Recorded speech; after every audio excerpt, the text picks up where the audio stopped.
बच्चों नमस्ते। हम कक्षा सप्तम में राज्य की सरकार भाग 1 पढ़ रहे थे, जिसके अंतर्गत हम एक विधायक की कहानी, गोपालपुर में चुनाव प्रचार, पल्लवी बाई की आम सभा और उसके अलावा हम विधानसभा क्षेत्र के बारे में पढ़ रहे थे। अब इस वीडियो में हम आगे पढ़ेंगे प्रतिनिधि।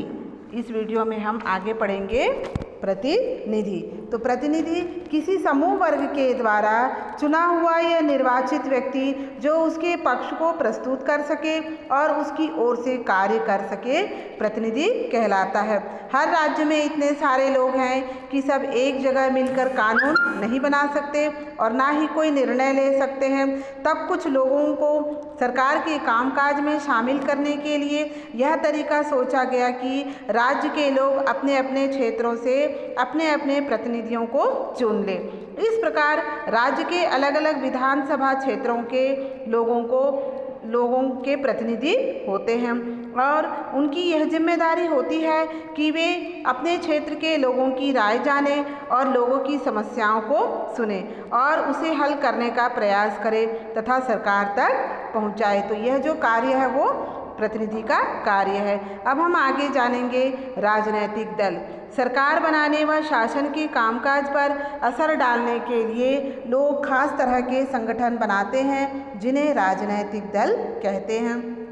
ये दल चुनावों में भाग लेते हैं और लोगों के जीवन से जुड़ी समस्याओं को हल करने के लिए भी उपाय या नीतियाँ सुझाते हैं। इन दलों का एक अपना चुनाव चिन्ह या झंडा होता है, जिससे उस दल की पहचान बनती है। जैसे छत्तीसगढ़ में जनता पार्टी, राष्ट्रीय कांग्रेस, समाजवादी पार्टी आदि। ठीक है। अब हम आगे पढ़ेंगे उम्मीदवार। उम्मीदवार या चुनाव प्रत्याशी उस व्यक्ति को कहते हैं जो कि चुनाव में खड़ा होता है, जिसे वोट दिए जाते हैं। अगर कोई व्यक्ति किसी दल में नहीं है तो वह स्वतंत्र रूप से चुनाव में खड़ा हो जाता है। ऐसे उम्मीदवार को हम कहते हैं निर्दलीय। तो चुनाव में खड़े होने के लिए उम्मीदवारों को कम से कम 25 वर्ष का होना जरूरी है और यह भी जरूरी है कि वह भारत का नागरिक हो। इसके अलावा जिनकी आयु 18 वर्ष या उससे अधिक हो और मतदाता सूची में अपना नाम शामिल हो तो वह वोट डाल सकता है। इस प्रकार हमने पढ़ा कि गोपालपुर में मतदान हुआ, उसके बाद वोटों की गिनती व चुनाव परिणाम आया, अर्थात पूरे प्रदेश में 70 विधानसभा क्षेत्र थे। यहाँ पर मैं आपको एक तालिका के द्वारा समझा रही हूँ। चुनाव परिणाम की एक तालिका है जिसमें 1, 2, 3, 4 क्रमांक में 4 राजनीतिक दल थे: जनता मिशन, भारत दल, अन्य दल और निर्दलीय। और इसमें सीटों की संख्या थी, जनता मिशन दल की जो संख्या थी वो 38 थी, भारत दल की जो संख्या थी वो 28 थी और अन्य दल जो थे 3 थे और निर्दलीय में 1 थे। तो जनता मिशन जो दल था उसमें